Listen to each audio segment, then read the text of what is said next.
నగరికల్లు మండల వ్యవసాయ అధికారి కె దేవదాస్ మండలంలోని పలు ఎరువుల దుకాణాలను తనిఖీ చేశారు. Bill books, stock register, IFMS machine stock report మరియు గూడెంలోని ఎరువుల భౌతిక నిలువలను పరిశీలించారు. ఎరువులను ఎంఆర్పీ కంటే ఎక్కువ రేట్లకు అమ్మిన ఎడల సంబంధిత దుకాణదారుల లైసెన్స్ రద్దు చేయడమే కాకుండా క్రిమినల్ కేసు పెట్టడం జరుగుతుందని డీలర్లను హెచ్చరించారు. ఏ రోజుకి ఆ రోజు అమ్మిన ఎరువులను ఐఎఫ్ఎంఎస్ మిషన్లో రైతులచే వేలిముద్రను అప్డేట్ చేయమని ఆదేశించారు.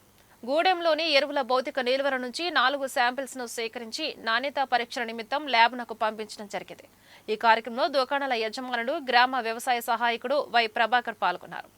మండల వ్యవసాయ అధికారి కె దేవదాస్ను నకరికల్లు మండలంలోని రైతాంగానికి తెలియజేయనదేమనగా, గౌరవ జిల్లా కలెక్టర్ గారి ఆదేశాల మేరకు నకరికల్లు ప్రాథమిక వ్యవసాయ సహకార పరపతి సంఘం లిమిటెడ్ నకరికల్లు బ్రాంచ్ నందు ఈరోజు 43.65 మెట్రిక్ టన్నుల యూరియా ఎరువుల నిల్వలు రావటం జరిగింది.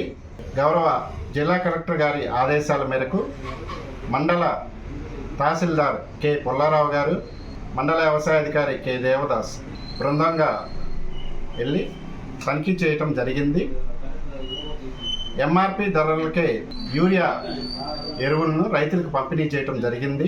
కాబట్టి నగరికల్లు మండలంలోనే రైతులందరూ కూడా ఈ అవకాశాన్ని వినియోగించుకోవాల్సిందిగా తెలియజేస్తున్నాను.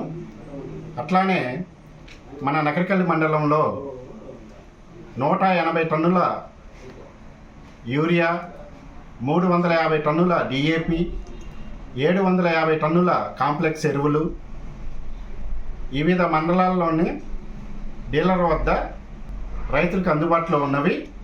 ఇవే కాకుండా మరో 2-3 రోజుల్లో రైతు సేవా కేంద్రాల ద్వారా 100 టన్నుల యూరియా, 50 టన్నుల డిఏపి ఎరువులను రైతాంగానికి అందుబాటులో తీసుకురాబోతున్నామని రైతులకు తెలియజేస్తున్నాం.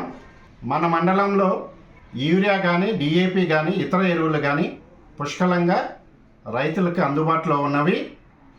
ఎటువంటి రైతులు కంగారు పడాల్సిన అవసరం లేదు అని రైతాంగానికి తెలియజేస్తున్నాను.